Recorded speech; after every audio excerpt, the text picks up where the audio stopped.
Hello everyone, আজকে আমরা discuss করব স্পিকিং এর মেজর একটা ইস্যু যেটা অনেক স্টুডেন্টই ফেস করে থাকে। সেটা হচ্ছে getting stuck at the middle of the conversation. দেখা যাচ্ছে যে আপনি একটা কোশ্চেনের আনসার দিতে যাচ্ছেন, মাঝখানে আটকে গেলেন। সো এটা খুব কমন একটা ইস্যু, যেহেতু আমরা নেটিভ না, আমরা এই চ্যালেঞ্জটা আর কি ফেস করতে পারি। সো ওই ক্ষেত্রে আমরা এই চ্যালেঞ্জটা কিভাবে ওভারকাম করব সেটা নিয়ে আর কি আজকে আমরা ডিসকাস করবো। আমাদের স্ট্র্যাটেজিটা একটু রক সলিড হতে হবে এবং তাহলেই হচ্ছে কি আমরা এটা ওভারকাম করতে পারবো। So folks, first of all আপনি যদি মাঝখানে যদি আটকে যান, হ্যাঁ, তাহলে আপনাকে প্রথম যে ইয়েটা করতে হবে সেটা হচ্ছে কি staying calm. Okay, try not to get nervous. হ্যাঁ, এটা খুব কমন যে মানুষ আটকে যাবে। ইভেন আমরা বাংলায় কথা বলতে গেলেও কিন্তু কথার মাঝখানে আটকে যাবে। তো একটু কাম অ্যান্ড পেশেন্ট ম্যানারে আর কি আমাদের থাকতে হবে। এরপরে হচ্ছে গিয়ে আপনি একটু পজ নিয়ে you can tell the examiner you can buy some time from the examiner. Suppose আপনি বলতে পারেন, well that's another important fact which I can't recall at the moment, allow me few seconds to think about it. এটা বলে ব্যাকগ্রাউন্ডে আপনি আপনার আনসারটা গোছায় ফেলবেন। ঠিক আছে, এরপরে হচ্ছে কি আপনি আপনার আনসারটা দিলেন। অথবা অনেক সময় প্রতিবার আপনি এটা করতে পারবেন না, যদি 2-3 বার হয়ে যায় আপনার ইন্টারভিউতে, তাহলে একটা কাজ করতে পারেন, এক্সামিনে আপনাকে কোশ্চেনটা জিজ্ঞেস করলে আপনি বোঝার পরও আবার একটু রিপিট করতে বলবেন ইন এ পোলাইটেস্ট ম্যানার। হ্যাঁ, আপনি বলবেন যে well I beg your pardon, could you mind to repeat the question. Examiner আবার রিপিট করতে করতে আপনি হচ্ছে গিয়ে আপনার আনসারটা গোছায় ফেলবেন। পার্ট 3 কোশ্চেনটা একটু ডিফিকাল্ট থাকে, those questions are quite profound. So এই ক্ষেত্রে আপনার একটু স্ট্র্যাটেজিটা একটু ট্যাক্টফুল হতে হবে। আপনি যে কন্টেন্টের সাথে একদমই পরিচিত না হন, take a second or two.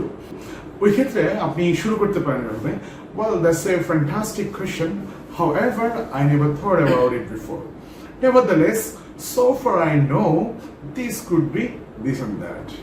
ওকে, এবং আরেকটা কাজ আমরা করতে পারি আমাদের ফ্লুয়েন্সিটা আর কি প্রপারলি মেনটেন করার জন্য, সেটা হচ্ছে কিছু ফিলিং আপ ওয়ার্ডস এবং কিছু লিঙ্কিং ওয়ার্ডস কথার মাঝখানে ব্যবহার করব। Like first of all, secondly, for filling up you could say actually, to be frank with you, আবার লিঙ্কিং ওয়ার্ডে চলে যেতে পারেন। অন দ্য আদার হ্যান্ড, এই জাতীয় ওয়ার্ডস অ্যান্ড ফ্রেজেস গুলো ইউজ করলে তাহলে আপনার কনভারসেশনের মধ্যে একটা গ্রিপ থাকবে, হ্যাঁ, এবং আপনার হচ্ছে গিয়ে ফ্লুয়েন্সিতে আর কি একটা ভালো কন্ট্রোল থাকবে।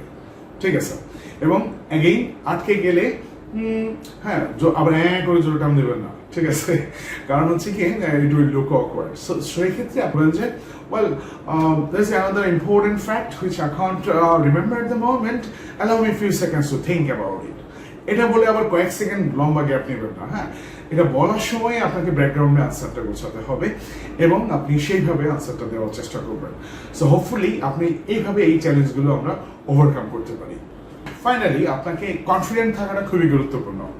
ঠিক আছে, এবং এই কাজগুলোর জন্য আপনার মার্ক খুব একটা কাটা যাবে না। আপনি একবার 2বার যদি আটকে যান, ক্লারিফিকেশন কোশ্চেন জিজ্ঞেস করেন এবং বলতে পারেন যে আপনি ভুলে গেছেন, হ্যাঁ, আপনাকে 2টা সেকেন্ড দেওয়ার জন্য রিমেম্বার ইট, দ্যাটস ফাইন। এটার জন্য আপনার মার্ক কাটা যাবে না। ঠিক আছে, এবং এই ফ্যাক্টটা আপনারা কি করবেন, বাসায় প্র্যাকটিস করবেন অথবা ক্লাসে প্র্যাকটিস করবেন। হ্যাঁ, just pretend you got stuck. আপনি ওই ফ্রেজেস গুলো যাতে বলতে পারেন, pardon I can't recall an important point, allow me few seconds to think about it. এটা কয়েকবার প্র্যাকটিস করবেন, প্র্যাকটিস করে তারপর আনসার দেওয়ার চেষ্টা করবেন। তাহলে আপনি প্রপারলি আর কি এই প্ল্যানটা এক্সিকিউট করতে পারবেন আপনার টেস্টে। So folks, thank you so much for watching, and I will catch you on the next video, and good luck with your IELTS preparation.